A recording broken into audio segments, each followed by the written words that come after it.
Okay, सो design मेरा complete है, चाहे वो ये वाला डिजाइन हो, चाहे वो ये वाला डिजाइन हो, कोई भी डिजाइन हो। कल भी जो आपने डिजाइन बनाए थे वो भी कर सकते हो। टॉपिक का नाम हमारा है open shortest path first. Open shortest path first, FIRST first. ये भी हमारा प्रोटोकॉल है और इसका सबसे पहला पॉइंट है कि ये ओपन प्रोटोकॉल है। ओपन प्रोटोकॉल मतलब ये किसी भी वेंडर के राउटर पे काम कर सकता है। जैसे EIGRP 2013 से पहले ओपन प्रोटोकॉल नहीं था, ये पहले से ही ओपन प्रोटोकॉल है।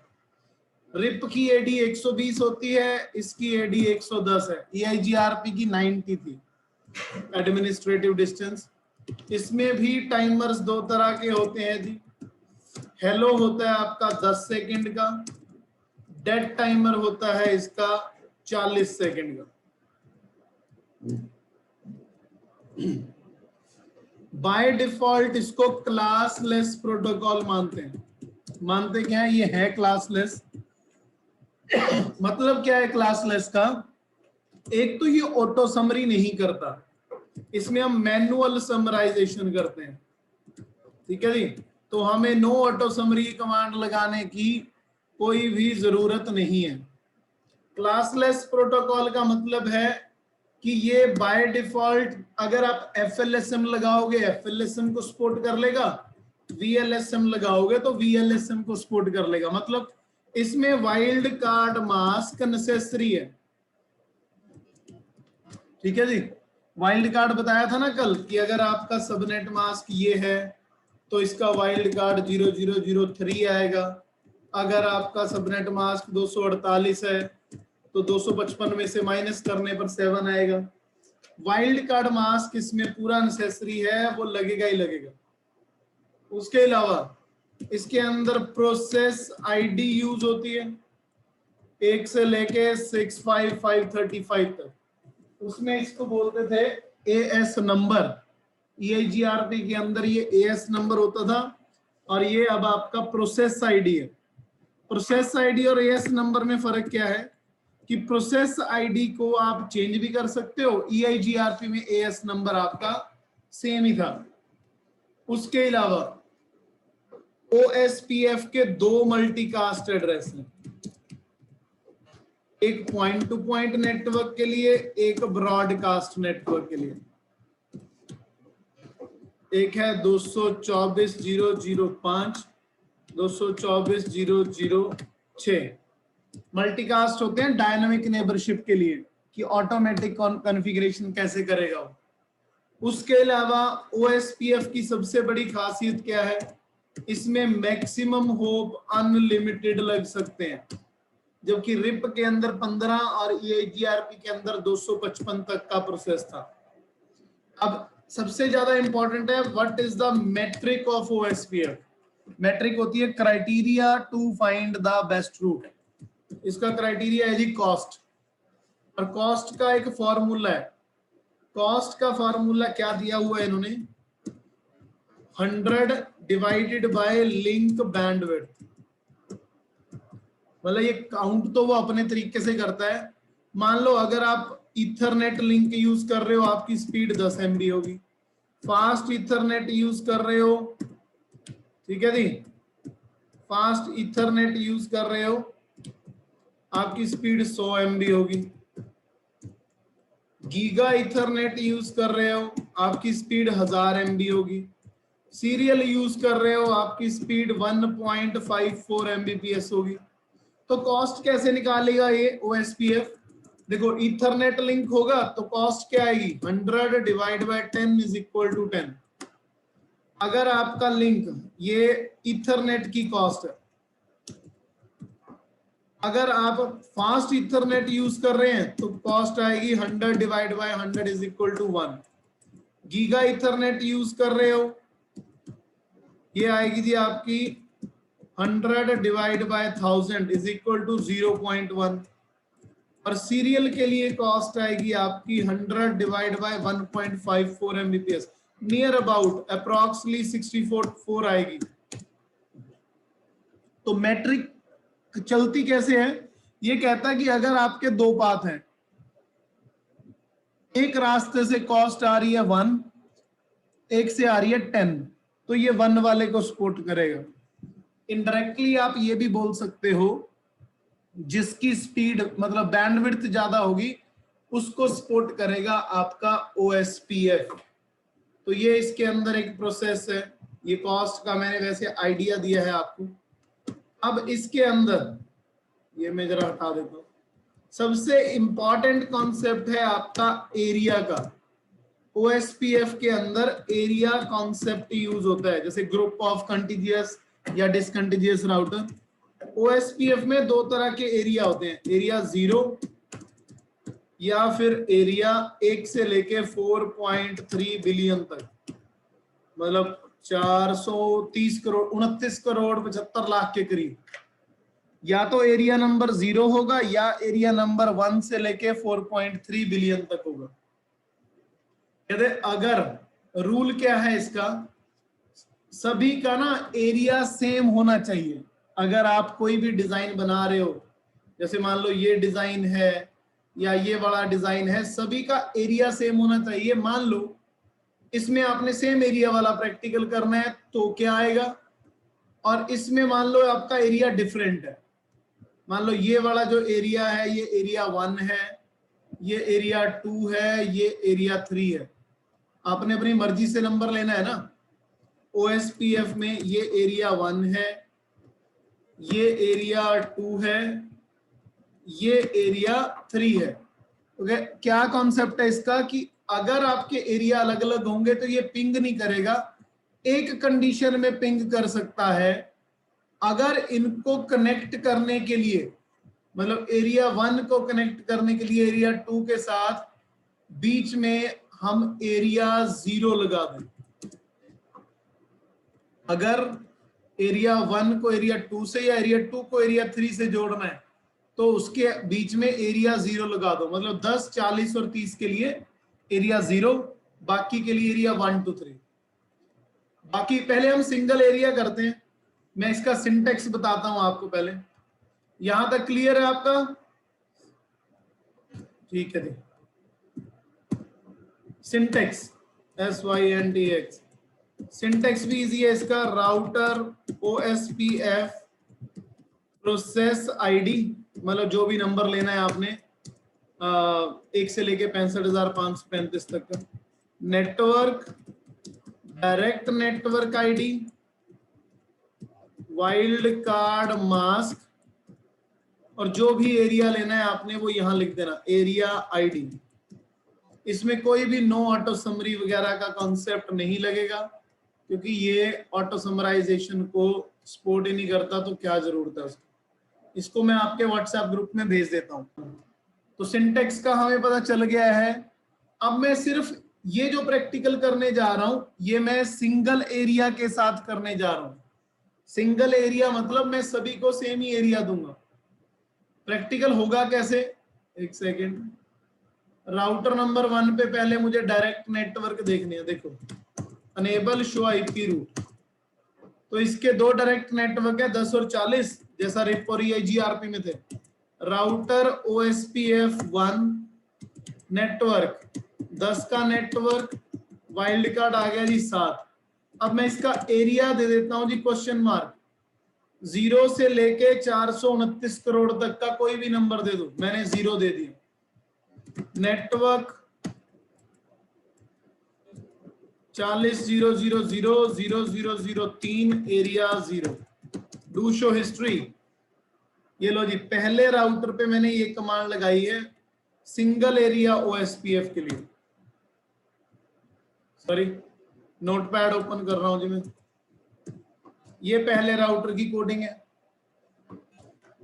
मैं ऊपर लिख भी देता हूं सिंगल एरिया, ताकि आपको कंफ्यूजन ना हो। दूसरे राउटर पे जाऊंगा, चेक करूंगा डायरेक्ट नेटवर्क अपने।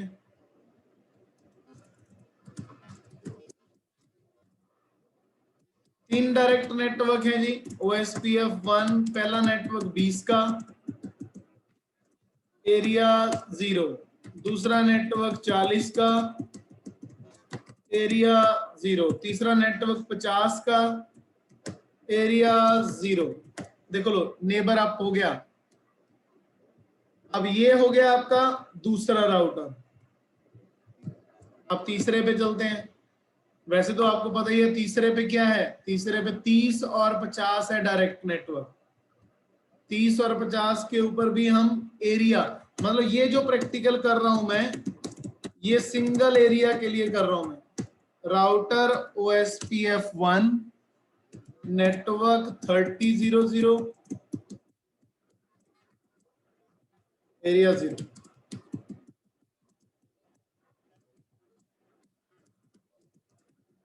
इसका भी नेबर अप हो गया।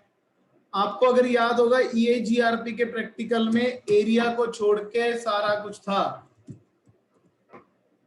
लो जी, मैंने कोडिंग लिख दी है, ये आपके लिए लिखी है ताकि ग्रुप के अंदर सेंड कर सकूं मैं ये। अब फर्क देखते हैं, क्या पिंग हो रहा है। लो जी, पहला पैकेट फेल, दूसरा सक्सेसफुल। अब शो आईपी रूट लगा के देखते हैं, डू शो आईपी रूट। ये देखो,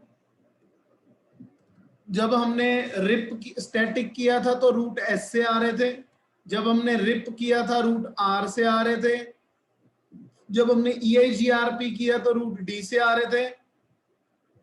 अब आपके रूट आ रहे हैं ओ से। O stands for OSPF। ये इसकी AD है, ये इसकी मैट्रिक है कॉस्ट। कैसे बनेगी कॉस्ट? टोटल कॉस्ट लिंक के हिसाब से। तो अब सारे पिंग हो रहे हैं, इसका मतलब OSPF वाला प्रैक्टिकल आपका डन हो चुका है। ठीक है, सिंगल एरिया OSPF में सारे के सारे रूट सिंगल O से आएंगे। अब हम मल्टी एरिया का कॉन्सेप्ट करेंगे इसके बाद में। सॉरी, रिकॉर्डिंग में ऑफ कर दी थी पहले। ये अब मेरा मल्टी एरिया OSPF का कॉन्सेप्ट है। मतलब OSPF को दो तरीकों से कर सकते हो, या तो सारा एरिया सेम करके सिंगल एरिया, या फिर मल्टीपल एरिया लेके एरिया 1, एरिया 2, एरिया 3, 4, 5। लेकिन अगर ऐसा डिजाइन बनाना है तो बीच में जो एरिया होगा वो 0 होगा। अब ये मैंने डिजाइन क्यों बनाया है, देखो, पहले नंबर राउटर पे 2 पोर्ट हैं, enable show IP route, 2 direct network हैं। ठीक है, ये कोडिंग नीचे वाली पहले वाली हटा देता हूं। यहां पे अब हम मल्टी करेंगे, multi area OSPF R1, R2, R3। इसके कितने राउटर है? 1, 2, 3, 4th भी है एक, ये R4 है, बैकबोन वाला जो सबसे ऊपर लगा है, बैकबोन। हाँ, एक चीज मैंने आपको थ्योरी में बतानी थी कि जो एरिया 0 होता है आपका, उसको बोला जाता है बैकबोन एरिया। और बाकी जितने भी एरिया होते हैं 1 से लेके 4.23 बिलियन तक, उनको बोला जाता है G of backbone area. Of backbone area. अगर आपने ऑफ बैकबोन एरिया को आपस में जोड़ना है तो बीच में एरिया 0 का होना जरूरी है। जैसे मैं R1 पे गया, कॉन्फ़िगरेशन किया, राउटर OSPF1 लगाया, लिखा नेटवर्क। अब 192.168.1.0 ये वाला एरिया मेरा 1 है, लेकिन 10.0.0.0.0.0.3 ये वाला एरिया मेरा 0 है। तो इट मींस 10 का नेटवर्क बैकबोन एरिया में, 192 का नेटवर्क ऑफ बैकबोन एरिया में। डू शो हिस्ट्री,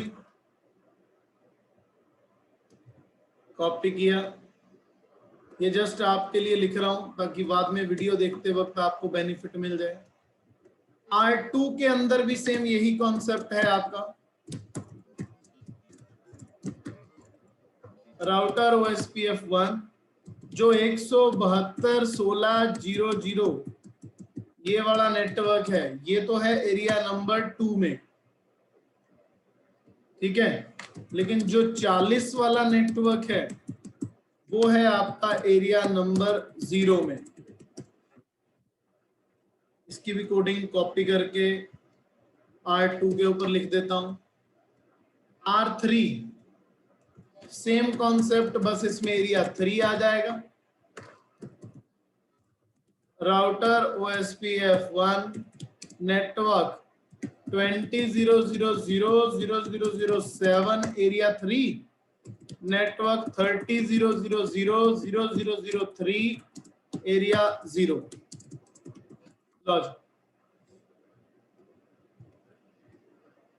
ये मैंने लिख दिया R3 का। अब देखो जरा, जो ये राउटर बचा है मेरा R1 R4, इसमें 10, 40 और 30 तीनों ही एरिया 0 में आएंगे, तो इसलिए इस राउटर को भी हम बैकबोन राउटर बोलते हैं। Do show IP root router OSPF1 10 का नेटवर्क 003 एरिया 0, 30 का नेटवर्क भी और 40 का नेटवर्क भी। डू शो हिस्ट्री, तीनों नेटवर्क मेरे एरिया 0 मतलब बैकबोन एरिया के अंदर है, इसलिए मैंने कहा था कि ये आपका बैकबोन राउटर है। ये अब फर्क क्या होगा नॉर्मल OSPF का और इसका, पहले देखते हैं क्या ये पिंग कर गए। पहला पैकेट फेल, दूसरा सक्सेसफुल। सिमिलरली पहला पैकेट फेल, दूसरा सक्सेसफुल। मतलब अब एरिया 1, 2, 3 आपस में पिंग कर रहे हैं। अब जरा ध्यान से देखना, कोडिंग में फर्क देखना। R1 के ऊपर एरिया 1 भी मेरा, एरिया 0 भी मेरा है। अगर R1 के ऊपर 40 या 30 का रूट आता है, अगर R1 के ऊपर 40 या 30 का रूट आता है, वो O से आएगा, O मतलब OSPF। लेकिन अगर मेरे राउटर में एरिया 2 या एरिया 3 के रूट आएंगे, वो आएंगे OIA से। ये देखो, जो मेरे पास 20 का रूट आ रहा है वो भी आ रहा है OIA से, जो मेरे पास 172 का रूट आ रहा है वो भी आ रहा है OIA। IA का मतलब होता है OSPF इंटर एरिया, मतलब ये मेरा अपना एरिया नहीं है, किसी दूसरे एरिया में है। लेकिन जो 40 का रूट आ रहा है या फिर 30 का रूट आ रहा है R नंबर 1 के पास, 30 या 40, वो O से इसलिए आ रहा है क्योंकि ये वाला लिंक मेरा 0 में है, तो अपने एरिया का रूट O से आता है। सिमिलरली इस राउटर बैकबोन राउटर के पास कोई भी रूट O से नहीं आएगा, सारे के सारे रूट बाहर से आएंगे। 20, 172, 192 OIA। लेकिन इस राउटर में, राउटर 2 में 10 और 30 वाला आएगा O से, बाकी आएंगे 10 और 30 वाला आएगा O से, बाकी आएंगे OIA से। मतलब जो मेरे एरिया का रूट है वो O से आएगा, जो दूसरे एरिया का रूट है वो आएगा OIA से। इसलिए इसको बोलते हैं मल्टी एरिया OSPF। आप भी इस पे कमांड लगा के देख लेना, प्रैक्टिकल लगा के देख लेना, आपका क्लियर हो जाएगा।